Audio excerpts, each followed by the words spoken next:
আসসালামু আলাইকুম সুপ্রিয় দর্শক মণ্ডলী, আপনাদের আবারও স্বাগত জানাচ্ছি। আমি মোহাম্মদ আরিফুর রহমান, পরিচালক আর্থিক ও প্রযোজন হিসাব অডিট অধিদপ্তর। আমাদের অনলাইন ট্রেনিং সেশনে আপনাদের আবারও সাদর আমন্ত্রণ জানাতে পেরে আমি নিজেকে সৌভাগ্যবান মনে করছি এবং আপনাদের সকলকে ধন্যবাদ জানিয়ে শুরু করছি আমাদের দ্বিতীয় সেশন। আমরা আমাদের প্রথম সেশনে বলেছিলাম যে আর্থিক নিরীক্ষা, সরকারি হিসাবের যে আর্থিক নিরীক্ষা, তার মধ্যে তিনটি কি ফিচার্স রয়েছে। সেই তিনটির মধ্যে একটি ছিল ফ্রেমওয়ার্ক, একটি ছিল অডিটের এলিমেন্টস, আর একটি ছিল আমাদের অডিট প্রিন্সিপালস। তো যেহেতু প্রিন্সিপালসগুলো আমাদের যে কর্মকর্তা কর্মচারীরা রয়েছেন তারা ইতোমধ্যেই এই প্রিন্সিপালসগুলো বেশ ভালোভাবে আয়ত্ত করেছেন, বিশেষ করে অডিট প্ল্যানিং এবং ফিল্ড অডিট, তারপরে রিপোর্টিং এবং ফলো আপ, এই প্রতিটি বিষয় তারা অত্যন্ত দক্ষতার সাথে পালন করে আসছেন। সে কারণে আমরা শুধুমাত্র বিশেষভাবে জোর দিতে চেয়েছি অডিটের এলিমেন্টসগুলোকে বোঝার উপরে এবং অডিটের ফ্রেমওয়ার্কটা বোঝার উপরে। সো ফিনান্সিয়াল অডিটের ফ্রেমওয়ার্কটা নিয়ে আমরা আলোচনা করেছি আমাদের গত পর্বে। সো এই পর্বে আমরা আলোচনা করব অডিটের 6টি এলিমেন্টস নিয়ে। সো এই অডিটের যে 6টি এলিমেন্টস রয়েছে, সেই 6টি এলিমেন্টসের মধ্যে রয়েছে অডিটের 3টি party, subject matter information, audit criteria, audit engagements এবং লেভেল অফ অ্যাসুরেন্স। সো এই 6টি বিষয় আমি আরেকবার বলতে চাচ্ছি। একটি হচ্ছে অডিটের 3টি party, then subject matter information, then audit criteria, audit engagements and finally level of assurance. So এই 6টা এলিমেন্ট নিয়ে আজকে আমরা আলোচনা করব এবং এই আলোচনার মধ্য দিয়ে আমরা এটাও দেখব যে এই 6টি এলিমেন্টসকে আমরা কিভাবে আইডেন্টিফাই করতে পারি ফাইন্যান্সিয়াল অডিটের ক্ষেত্রে এবং অন্যান্য অডিটের ক্ষেত্রে। যেহেতু আমরা বিশেষ করে আমাদের এই অধিদপ্তর স্পেশালি সরকারি হিসাবের ফাইন্যান্সিয়াল অডিটের উপরে স্পেশালাইজড, সেই কারণে আমরা ফাইন্যান্সিয়াল অডিটকে আলাদাভাবে দেখব এবং ফাইন্যান্সিয়াল অডিটের ক্ষেত্রে এই 6টি এলিমেন্টকে আলাদাভাবে দেখার চেষ্টা করব। সো এটাই হচ্ছে আজকে আমাদের এই আলোচনার মূল প্রতিপাদন। সো আপনাদের সকলকে ধন্যবাদ এবং আমন্ত্রণ জানাচ্ছি। এই 6টি উপাদানের মধ্যে সর্বশেষ উপাদানটি নিয়ে আমরা প্রথমে আলোচনা করে নিতে চাই। এর কারণ হচ্ছে লেভেল অফ অ্যাসুরেন্স যেটা আছে, এটাকে যদি আমরা প্রিলিমিনারি ভাবে ডিফাইন করতে পারি, তাহলে এই এলিমেন্টটাকে আমরা বাদ দিয়ে বাকি 5টা এলিমেন্টকে আমরা দেখব। বাকি 5টা এলিমেন্টকে আমরা কমপ্লায়েন্স এবং ফাইন্যান্সিয়াল অডিটের মধ্যে আইডেন্টিফাই করার চেষ্টা করব। যার কারণে আমরা প্রথমেই লেভেল অফ অ্যাসুরেন্স নিয়ে আলোচনা করতে চাই। সো লেভেল অফ অ্যাসুরেন্সকে আসলে এই অডিটের পরিভাষায় দুটো ভাগে ভাগ করা হয়েছে। একটা হচ্ছে দ্য অ্যাবসলিউট অ্যাসুরেন্স, একটা হচ্ছে রিজনেবল অ্যাসুরেন্স, আর একটা হচ্ছে লিমিটেড অ্যাসুরেন্স। সো অডিট কখনোই অ্যাবসলিউট অ্যাসুরেন্স দিতে পারে না, অর্থাৎ অডিট কখনোই বলতে পারে না তার যে সার্টিফিকেশনটা থাকে বা তার যে মতামত যেটা থাকে সেটা কখনোই অ্যাবসলিউট ভাবে কোনো কিছু প্রকাশ করে। যার কারণে অ্যাবসলিউট যদি না হয় তাহলে আইদার এটা লিমিটেড হবে অথবা রিজনেবল হবে। আর ফাইন্যান্সিয়াল অডিটের ক্ষেত্রে এটা বেশিরভাগ ক্ষেত্রেই রিজনেবল অ্যাসুরেন্স। তো যেহেতু রিজনেবল অ্যাসুরেন্স, সেহেতু আমরা এই রিজনেবল অ্যাসুরেন্সের মধ্য থেকেই এই বাকি 5টা এলিমেন্টকে চেনার চেষ্টা করব। সেটাই হচ্ছে আমাদের আজকের আলোচনার মূল বিষয়। তাহলে দর্শক মণ্ডলী, আমরা আর একবার তাহলে জেনে নিই অডিটের 6টা পার্টি, 6টা উপাদান। তার মধ্যে প্রথম উপাদান হচ্ছে অডিটের 3 parties, subject matter information, audit criteria এবং অডিট এনগেজমেন্ট। সো এই 5টি আমরা আলোচনা করব।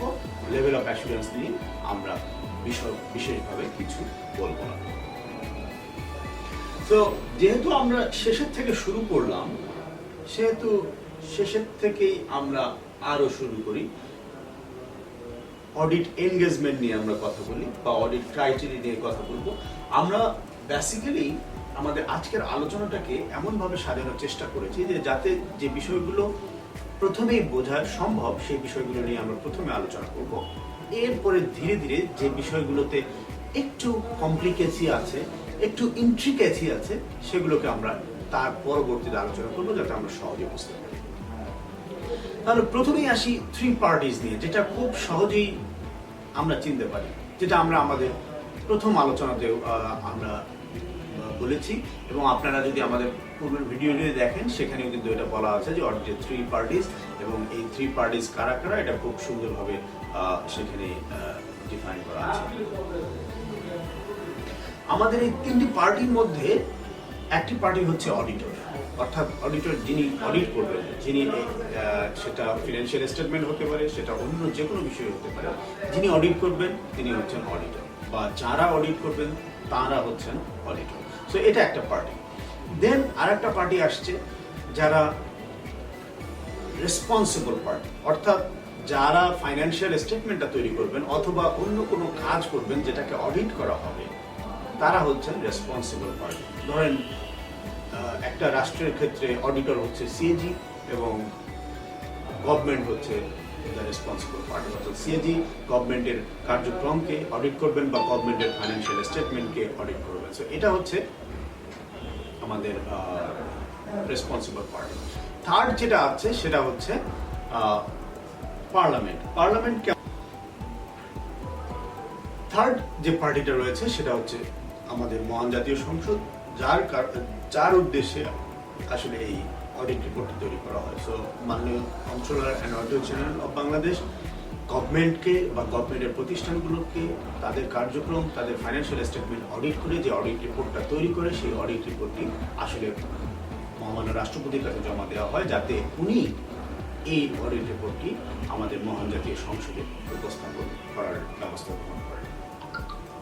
সো এই হচ্ছে আমাদের তিনটি পার্টিস। এটা হচ্ছে অডিটের প্রথম উপাদান।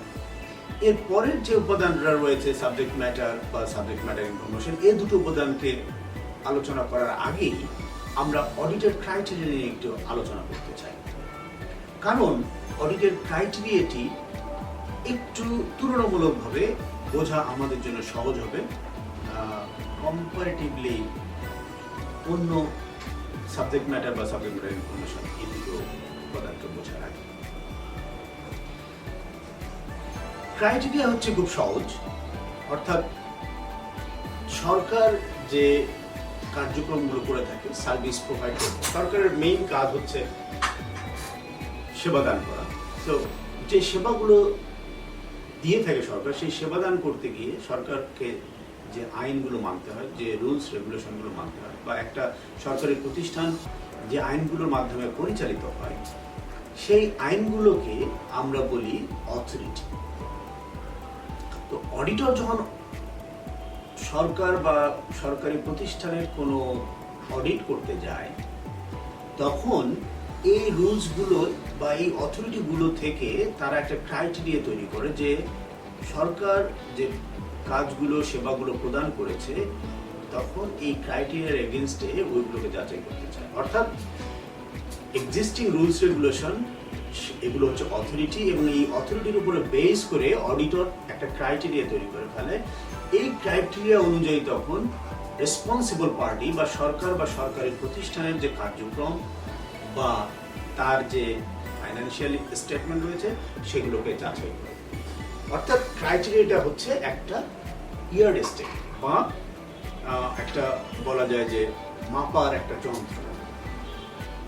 সো মাপক যন্ত্র, এই ক্রাইটেরিয়ার এগেইনস্টে যখন আমরা সরকারি প্রতিষ্ঠানের কৃত কর্মগুলো বা অন্যান্য ফাইন্যান্সিয়াল স্টেটমেন্টগুলোকে যাচাই করি, তখন এই যাচাইয়ের মাধ্যমেই বোঝা যায় যে কার্যক্রমটা রুলস রেগুলেশন অনুযায়ী হয়েছে কিনা, কার্যক্রমটা বা ফাইন্যান্সিয়াল স্টেটমেন্টটা রিপোর্টিং ফ্রেমওয়ার্ক অনুযায়ী হয়েছে কিনা, এটা আমরা বুঝতে পারি। সো এইটাই হচ্ছে ক্রাইটেরিয়া।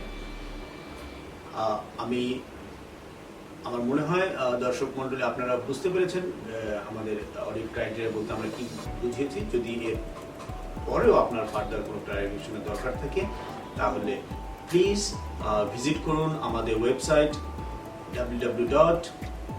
dgcivil-cagpd.org। সো আমাদের ওয়েবসাইটে ট্রেনিং ম্যাটেরিয়ালসগুলো আপলোড করা রয়েছে। সো আপনারা সেখান থেকে ডাউনলোড করে বা রিডিং ম্যাটেরিয়ালসগুলো ডাউনলোড করে আপনারা আপনাদের যে দ্বিধা বা কনফিউশন রয়েছে সেটা দূর করতে পারেন। সো তৃতীয় পর্যায়ে আমরা এখন কথা বলবো অডিটের এনগেজমেন্ট নিয়ে। সো এটা একটু সময় সাপেক্ষ ব্যাপার হতে পারে।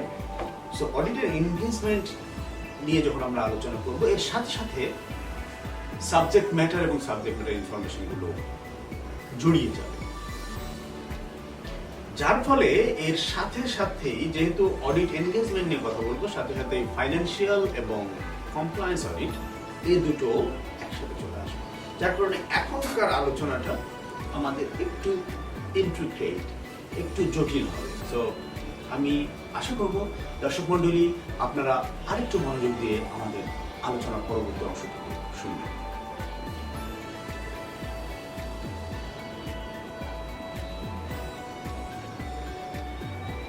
পরবর্তী আলোচনাতে যাওয়ার আগে তাহলে আমরা আরেকবার মনে করে নিই, অডিটের প্রথম উপাদান হচ্ছে অডিটের তিনটি পার্টি। একটি হচ্ছে অডিটর, দ্বিতীয় নম্বর হচ্ছে রেসপন্সিবল পার্টি বা সরকারি বা সরকারি প্রতিষ্ঠান, আর তৃতীয় হচ্ছে যে ইন্টারনেট ইউজার, আমাদের ক্ষেত্রে মহান জাতীয় সংসদ। সো এই তিনটা পার্টি মিলে হচ্ছে আমাদের প্রথম অডিটের প্রথম উপাদান। এরপরে আমরা যেটা আলোচনা করেছি সেটা হচ্ছে audit criteria. So audit criteria বলতে আমরা বুঝিয়েছি যে আমাদের যতগুলো ল রয়েছে, এটা কনস্টিটিউশনাল প্রভিশনস হতে পারে, তার অধীনে আইন হতে পারে, তার অধীনে রুলস হতে পারে, তার অধীনে কোনো এক্সিকিউটিভ অর্ডার হতে পারে, সার্কুলার হতে পারে, নোটিফিকেশন হতে পারে, গেজেট হতে পারে, এসআরও হতে পারে। এই সমস্ত কিছু মিলে একটা যে একটা লিগ্যাল ফ্রেমওয়ার্ক, এই লিগ্যাল ফ্রেমওয়ার্কের মধ্যে যত আইন কানুন রয়েছে এই সমস্ত কিছু মিলে আমাদের অডিটের একটা অথরিটি তৈরি হয়। সেই অথরিটির উপর ভিত্তি করে অডিটের ক্রাইটেরিয়াটা তৈরি করা হয়। অর্থাৎ এই ক্রাইটেরিয়ার মধ্যে থাকে যে সরকারি প্রতিষ্ঠান কি কাজ করবে। যেমন ধরেন যে একটা অথরিটি হচ্ছে পিপিআর, এই পিপিআর এই অথরিটি অনুযায়ী সরকারি প্রতিষ্ঠানগুলো সরকারি ক্রয় সম্পাদন করবে। তো সরকারি ক্রয় সম্পাদন করবে, যেমন 25,000 টাকার উপরে গেলে আমরা সরাসরি ক্রয় করতে পারবো, আমাদের একটা প্রসেসের মধ্যে দিয়ে যেতে হবে। সো এই যে বিধিতে এটা উল্লেখ আছে, পিপিআর এর যে বিধিতে এই নিয়মটি উল্লেখ আছে, এই কানুনটি উল্লেখ আছে, সেই বিধিটা হবে আমাদের অথরিটি। দেন এই 25,000 থ্রেশহোল্ডটাকে আমরা ক্রাইটেরিয়া হিসেবে সেট করে আমরা মাপবো যে সরকারি প্রতিষ্ঠানগুলো 25,000 টাকার উপরের কোনো ক্রয় সরাসরি করেছে কিনা, বা কোনো ধরনের বিজ্ঞাপন বা কোনো ধরনের মেথড ছাড়া সরাসরি ক্রয় করেছে কিনা। যদি করে থাকে তাহলে অডিটের একটা অবজারভেশন আসবে এর উপরে। সো এটা হচ্ছে আমাদের অডিট ক্রাইটেরিয়া। তাই তো এখন আমরা চলে যাই আমাদের বাকি তিনটি উপাদান নিয়ে আলোচনায়। একটা হচ্ছে অডিটের এনগেজমেন্ট। যেহেতু অডিটের এনগেজমেন্ট নিয়ে আলোচনা করতে গেলে একই সাথে আমাদের সাবজেক্ট ম্যাটার এবং সাবজেক্ট ম্যাটার ইনফরমেশনগুলো চলে আসবে, যার কারণে এই তিনটাকে আমরা একই সাথে আলোচনা করতে যাচ্ছি। সাথে সাথে ফাইন্যান্সিয়াল অডিট এবং অন্যান্য অডিটের তফাৎ আমরা এখানে আলোচনা করতে চাচ্ছি।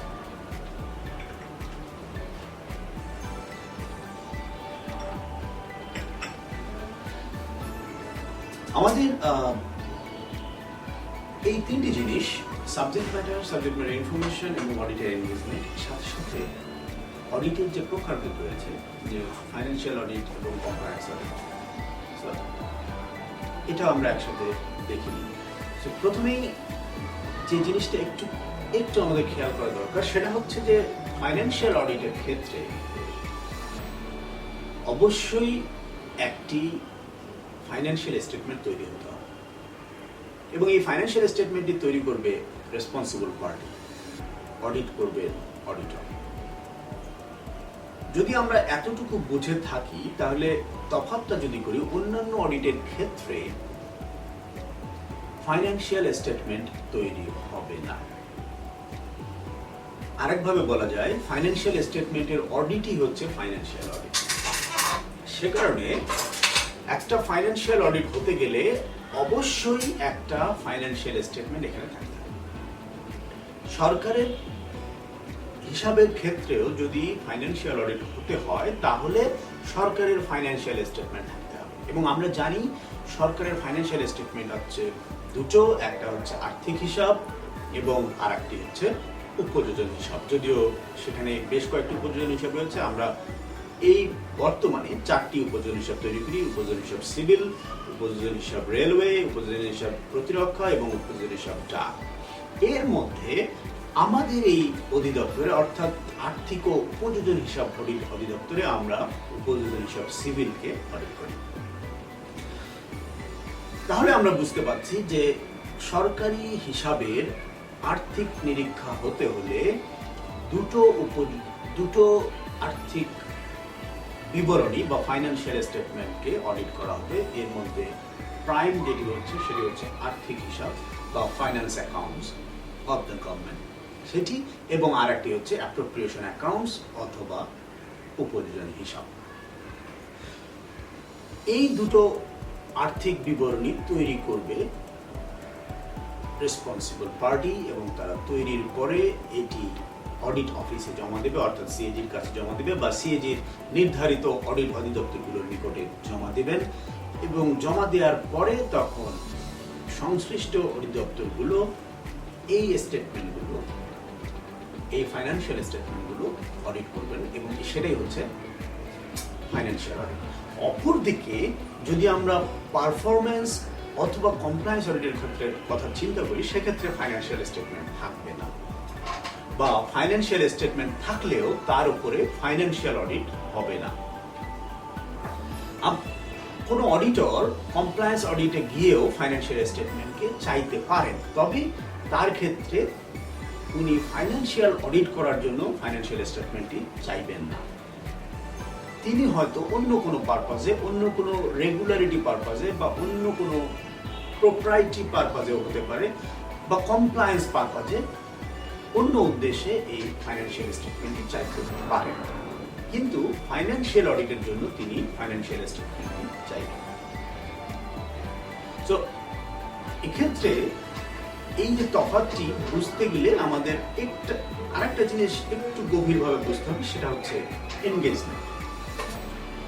ফাইন্যান্সিয়াল স্টেটমেন্ট অডিটের ক্ষেত্রে আমরা এই এনগেজমেন্টটাকে বলে থাকি অ্যাটেস্টেশন এনগেজমেন্ট।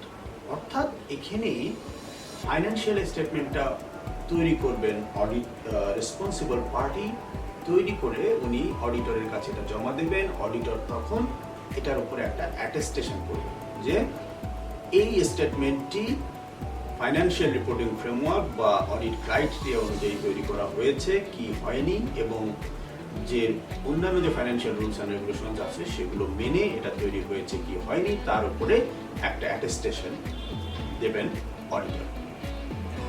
এই কারণে এটা অ্যাটেস্টেশন এনগেজমেন্ট, অর্থাৎ এখানে যত ইনফরমেশন আছে তৈরি করবে রেসপন্সিবল পার্টি এবং সেই information will be provided to the auditor. অর্থাৎ এখানে ইনফরমেশনটা সাপ্লাই করা হবে, তারপরে কিন্তু অডিটটা শুরু হবে। অন্যদিকে যখন কমপ্লায়েন্স অডিট হবে তখন কিন্তু এটাকে আমরা সাধারণতভাবে এটা হবে ডাইরেক্ট রিপোর্টিং এনগেজমেন্ট, অর্থাৎ অডিটর সরাসরি ওই রেসপন্সিবল পার্টির প্রিমিজে চলে যাবে, তার দপ্তরে চলে যাবে। তার দপ্তরে গিয়ে তিনি রিকুইজিশন দেবেন যে আমাকে এটা দেখাও, আমাকে সেটা দেখাও, আমাকে সেটা দেখাও।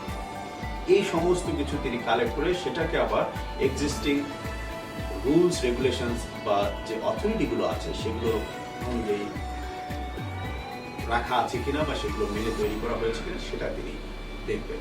সো সাধারণভাবেই বোঝা যাচ্ছে যে কমপ্লায়েন্স অডিটের ক্ষেত্রে বা অন্যান্য অডিটের ক্ষেত্রে, ফাইন্যান্সিয়াল অডিট বাদ দিয়ে অন্যান্য অডিটগুলোর ক্ষেত্রে অডিটর তাদের কাছে চলে যাবেন বা রেসপন্সিবল পার্টির কাছে গিয়ে অডিট করবেন। দিস ইজ এই কারণে এটাকে বলা হচ্ছে ডাইরেক্ট রিপোর্টিং এনগেজমেন্ট। এখানে অডিটর যে কোনো কিছু চাইতে পারে, যে কোনো কিছু ডিমান্ড করতে পারে, অডিটরই ঠিক করবেন তিনি কি অডিট করবেন।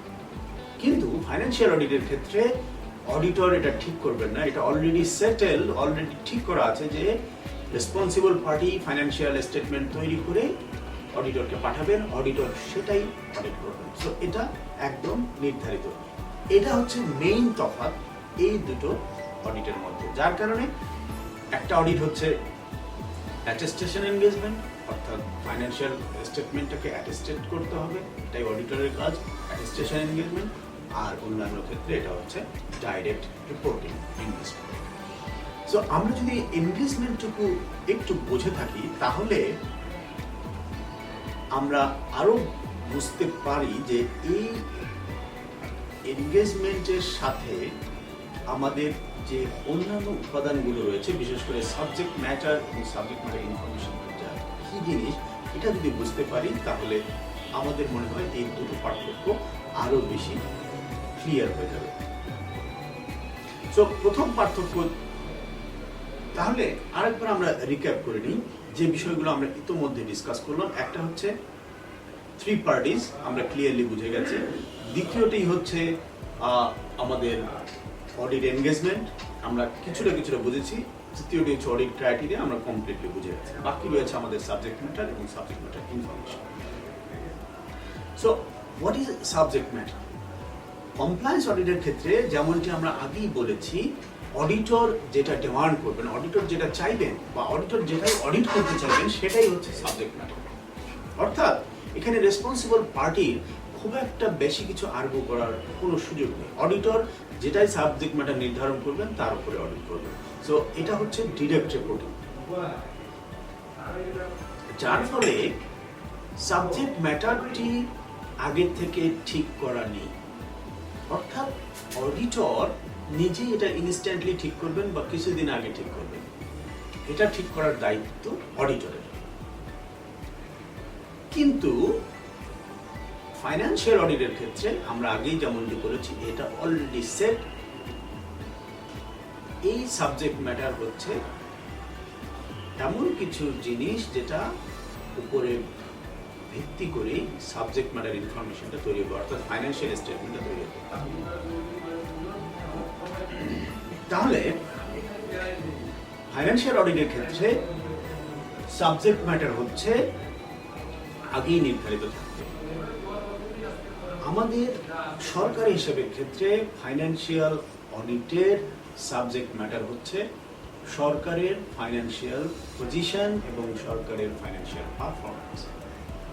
এই কথাগুলো একটু বুকিশ মনে হলেও আমরা যদি আরো প্র্যাকটিক্যালি যাই তাহলে মোটামুটি আমরা বলতে পারি যে সরকারের যে সম্পদ রয়েছে, সরকারের যে দায় রয়েছে, সরকারের যে রেভিনিউ ইনকাম আয় রয়েছে এবং রেভিনিউ এক্সপেন্ডিচার যেটি রয়েছে, ব্যয় রয়েছে, তারপরে সরকারের যে ক্যাপিটাল ইনভেস্টমেন্ট রয়েছে, এই সমস্ত কিছুই হচ্ছে আমাদের সাবজেক্ট ম্যাটার ফাইন্যান্সিয়াল অডিটের ক্ষেত্রে। আর সরকারি ভাষায় বলতে গেলে আমাদের সরকারি হিসাবের যে ডিভিশনগুলো আছে, article 131 of the account code volume 4-এ সরকারের হিসাবের যে প্রধান ভাগগুলো রয়েছে সেগুলোই হচ্ছে আমাদের সাবজেক্ট ম্যাটার। সো এই হিসাবের ভাগগুলো সম্পর্কে যে তথ্য রয়েছে সেই তথ্যকে একটা নির্ধারিত ফরম্যাটে, অর্থাৎ একটা ফিনান্সিয়াল রিপোর্টিং ফ্রেমওয়ার্ক অনুসরণ করে এটাকে ফাইন্যান্সিয়াল স্টেটমেন্টটা প্রস্তুত করা হয়। এই স্টেটমেন্টটা প্রস্তুত করার জন্য দায়িত্বপ্রাপ্ত হচ্ছেন কন্ট্রোলার জেনারেল অফ অ্যাকাউন্টস। তিনি এটি প্রস্তুত করে অডিটর জেনারেলের নিকট বা সিএজির নিকট এটা সাবমিট করবেন অডিট করার জন্য।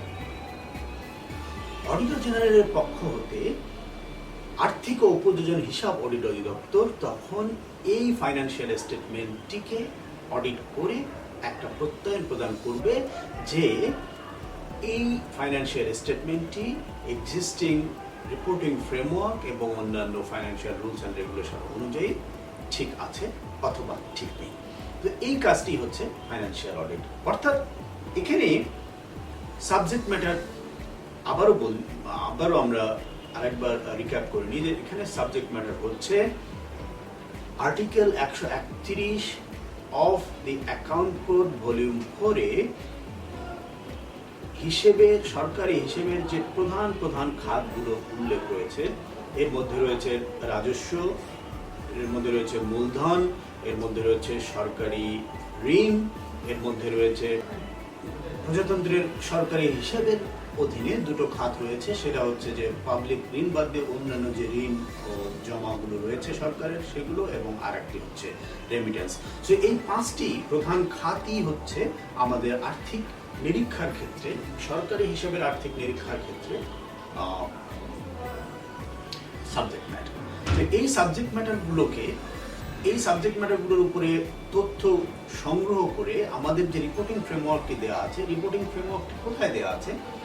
রিপোর্টিং ফ্রেমওয়ার্কটি দেওয়া আছে আমাদের অ্যাকাউন্ট কোড ভলিউম 4-এ। এই রিপোর্টিং ফ্রেমওয়ার্কটি জারি করেন সিএজি। আমাদের সংবিধানের 131 অনুচ্ছেদে প্রদত্ত ক্ষমতা বলে সিএজি মহামান্য রাষ্ট্রপতির অনুমোদন ক্রমে এই রিপোর্টিং ফ্রেমওয়ার্কটি জারি করে থাকেন। সো এই রিপোর্টিং ফ্রেমওয়ার্ক অনুসরণ করে কন্ট্রোলার জেনারেল অফ অ্যাকাউন্টস এই আর্থিক হিসাবটি প্রণয়ন করে থাকে, অর্থাৎ এই ফাইন্যান্সিয়াল স্টেটমেন্টটি প্রণয়ন করে থাকে। তাহলে আমাদের এই ফাইন্যান্সিয়াল স্টেটমেন্টটি হচ্ছে সাবজেক্ট ম্যাটার ইনফরমেশন, অর্থাৎ যে সাবজেক্ট ম্যাটারগুলো আমরা দেখেছি, এই পাঁচটি সাবজেক্ট ম্যাটারের উপরে তথ্য কালেকশন করে, তথ্য সংগ্রহ করে, অ্যাকুমুলেট করে, কম্পাইল করে যে ফাইন্যান্সিয়াল স্টেটমেন্টটি তৈরি হয়, সেই ফাইন্যান্সিয়াল স্টেটমেন্টটি হচ্ছে সাবজেক্ট ম্যাটার ইনফরমেশন। অপরদিকে যখন আমরা কমপ্লায়েন্স অডিটের ক্ষেত্রে যাই, তখন এই সাবজেক্ট ম্যাটার ইনফরমেশনটি আর কোনো স্টেটমেন্ট নয় বা কোনো ফাইন্যান্সিয়াল স্টেটমেন্ট নয়। সাবজেক্ট ম্যাটার ইনফরমেশনটি তখন তৈরি করে অডিটর, অর্থাৎ অডিটর তখন নিজেই যে অডিট রিপোর্টটি তৈরি করেন কমপ্লায়েন্স ইস্যুতে বা নন কমপ্লায়েন্স ইস্যুতে, সেটি হয়ে যায় সাবজেক্ট ম্যাটার ইনফরমেশন। তাহলে আমরা আরেকবার যদি তফাৎটা দেখে নিই যে ফাইন্যান্সিয়াল অডিটের ক্ষেত্রে সাবজেক্ট ম্যাটার থাকে প্রিডিফাইন্ড, কিন্তু কমপ্লায়েন্স অডিটের ক্ষেত্রে সাবজেক্ট ম্যাটার নির্ধারণ করে অডিটর। ফাইন্যান্সিয়াল অডিটের ক্ষেত্রে সাবজেক্ট ম্যাটার ইনফরমেশন তৈরি করে রেসপন্সিবল পার্টি, যেটা আসলে ফাইন্যান্সিয়াল স্টেটমেন্ট, কিন্তু কমপ্লায়েন্স বা অন্যান্য অডিটের ক্ষেত্রে সাবজেক্ট ম্যাটার ইনফরমেশন তৈরি করেন অডিটর, সেটাকে আমরা ফাইন্যান্সিয়াল স্টেটমেন্ট বলবো না, বরং এটা আমাদের অডিট রিপোর্ট।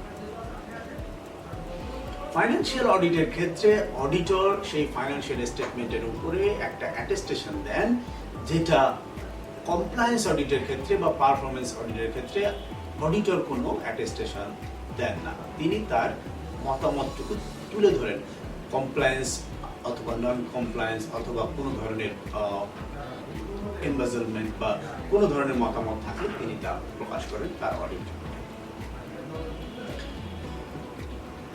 আর ফাইন্যান্সিয়াল অডিটের ক্ষেত্রে ক্রাইটেরিয়াটাও অত্যন্ত সুনির্দিষ্ট এবং প্রিডিফাইন্ড। এই ক্রাইটেরিয়াটাকে আমরা বলি যে ফাইন্যান্সিয়াল রিপোর্টিং ফ্রেমওয়ার্ক। এই ফাইন্যান্সিয়াল রিপোর্টিং ফ্রেমওয়ার্কটা আগে নির্ধারণ থাকে। এই ফাইন্যান্সিয়াল রিপোর্টিং ফ্রেমওয়ার্ক অনুযায়ী ফাইন্যান্সিয়াল সাবজেক্ট ম্যাটার ইনফরমেশনটি তৈরি হয়। তাহলে আমরা দেখতে পাচ্ছি যে এই ক্ষেত্রে সাবজেক্ট ম্যাটার ইনফরমেশনটি তৈরি করে রেসপন্সিবল পার্টি, এবং রেসপন্সিবল পার্টি তৈরি করার সময় ক্রাইটেরিয়াটাকে ব্যবহার করে থাকে। সো ক্রাইটেরিয়াটা সাবজেক্ট ম্যাটার ক্রাইটেরিয়াটা যখন রেসপন্সিবল পার্টি যেমন ব্যবহার করে থাকে, অডিটর ক্রাইটেরিয়াটা ব্যবহার করে থাকে। অপরদিকে যেহেতু সাবজেক্ট ম্যাটার ইনফরমেশনটা তৈরি করে responsible party, compliance subject matter information তৈরি করে অডিটর, কমপ্লায়েন্স অডিটের ক্ষেত্রে সেই ক্ষেত্রে ক্রাইটেরিয়াটা ব্যবহার করে থাকে অডিটর, এবং ক্রাইটেরিয়াটা তৈরিও করে থাকেন অডিটর। সো এই হচ্ছে আমাদের আপাতত যে তফাৎটুকু রয়েছে ফাইন্যান্সিয়াল অডিটের ক্ষেত্রে এবং অন্যান্য অডিটের ক্ষেত্রে। সেটা হচ্ছে যে ফাইন্যান্সিয়াল অডিট সব সময়, আমি আবারও বলছি, ফাইন্যান্সিয়াল অডিট সব সময়ই অ্যাটেস্টেশন এনগেজমেন্ট, কিন্তু অন্যান্য অডিটগুলো কখনো অ্যাটেস্টেশনও হতে পারে, কখনো ডিরেক্ট রিপোর্টিং এনগেজমেন্ট হতে পারে। বেশিরভাগ ক্ষেত্রে এগুলো ডিরেক্ট রিপোর্টিং এনগেজমেন্ট, আর পারফরমেন্স অডিট তো সবসময় আমরা ডিরেক্ট রিপোর্টিং এনগেজমেন্ট হিসেবেই করে থাকি। সো এই হচ্ছে আমাদের এই দুটো অডিটের মধ্যে মৌলিক যে তফাৎ বা বেসিক যে ডিফারেন্স। এই মৌলিক তফাৎ গুলোর উপরে ভিত্তি করে আমরা ফাইন্যান্সিয়াল অডিটকে অন্যান্য অডিট থেকে একটু আলাদা করতে পেরেছি। তাহলে আমরা যদি আরেকবার এই ইয়েগুলোকে একটু সংক্ষেপে আলোচনা করতে চাই, তাহলে এই উপাদানগুলোর মধ্যে 3 পার্টিস, অডিটর, রেসপন্সিবল পার্টি এবং ইন্টেন্ডেড ইউজার, এই 3টি পার্টি সকল অডিটের ক্ষেত্রে একই রয়েছে। সাবজেক্ট ম্যাটার ফাইন্যান্সিয়াল অডিটের ক্ষেত্রে প্রিডিফাইন্ড, আর অন্যান্য অডিটের ক্ষেত্রে এটা অডিটর নিজে ডিফাইন করেছে। আর আমাদের সরকারি হিসাবের ক্ষেত্রে সাবজেক্ট ম্যাটারগুলো হচ্ছে আমাদের যে সরকারি হিসাবের যে প্রধান খাতগুলো রয়েছে সেই খাতগুলো আমাদের সাবজেক্ট ম্যাটার ইনফরমেশন হচ্ছে ফাইন্যান্সিয়াল অডিটের ক্ষেত্রে রেসপন্সিবল পার্টি যে ফাইন্যান্সিয়াল স্টেটমেন্টটা তৈরি করে, অর্থাৎ আর্থিক হিসাব ও উপযোজন হিসাব, এগুলো হচ্ছে সাবজেক্ট ম্যাটার ইনফরমেশন। কমপ্লায়েন্স অডিটের ক্ষেত্রে যে অডিট রিপোর্টটি অডিটর তৈরি করে সেটাই হচ্ছে সাবজেক্ট ম্যাটার ইনফরমেশন। এরপরে রয়েছে অ্যাটেস্টেশন। অ্যাটেস্টেশন শুধুমাত্র ফাইন্যান্সিয়াল অডিটের ক্ষেত্রে অ্যাটেস্টেশন হয়ে থাকে, কিন্তু অন্যান্য কোনো অডিটের ক্ষেত্রে অ্যাটেস্টেশন হলেও ফাইন্যান্সিয়াল স্টেটমেন্ট অ্যাটেস্টেশন হবে না। কখনো কখনো কোনো দেশে কমপ্লায়েন্স স্টেটমেন্ট বলে কিছু থাকলে সেটাও অ্যাটেস্টেশন হতে পারে, তবে সাধারণতভাবে বাংলাদেশে কমপ্লায়েন্স স্টেটমেন্ট বলে কোনো ধরনের অ্যাটেস্টেশন অডিট হয় না। সে কারণে আমরা যদি খুব খোলা চোখে একটা পার্থক্য করতে চাই, তাহলে বলতে পারি যে ফাইন্যান্সিয়াল অডিটের ক্ষেত্রে ফাইন্যান্সিয়াল স্টেটমেন্টের অ্যাটেস্টেশন করতে হয়, অন্যান্য অডিটের ক্ষেত্রে ফাইন্যান্সিয়াল স্টেটমেন্টের কোনো ধরনের অ্যাটেস্টেশন করতে হয় না বা অ্যাটেস্টেশন করতেই হয় না। এই জন্যও কিন্তু ফাইন্যান্সিয়াল অডিটকে অ্যাটেস্টেশন এনগেজমেন্টের আওতায় ফেলা হয়, অপরদিকে পারফরমেন্স এবং কমপ্লায়েন্স অডিটকে ডিরেক্ট রিপোর্টিং এনগেজমেন্টের মধ্যে ফেলা হয়ে থাকে। তাহলে আমরা যদি সমস্ত কিছু আরেকবার দেখে নিই, তাহলে আমরা দেখতে পারলাম যে এনগেজমেন্টের ক্ষেত্রে ফাইন্যান্সিয়াল অডিটে হয় অ্যাটেস্টেশন এনগেজমেন্ট, আর পারফরমেন্স এবং কমপ্লায়েন্স অডিটে হয় ডিরেক্ট রিপোর্টিং এনগেজমেন্ট। 3টি পার্টি ফাইন্যান্সিয়াল অডিটেও যেমন রয়েছে, 3টি পার্টি কমপ্লায়েন্স অডিটে রয়েছে।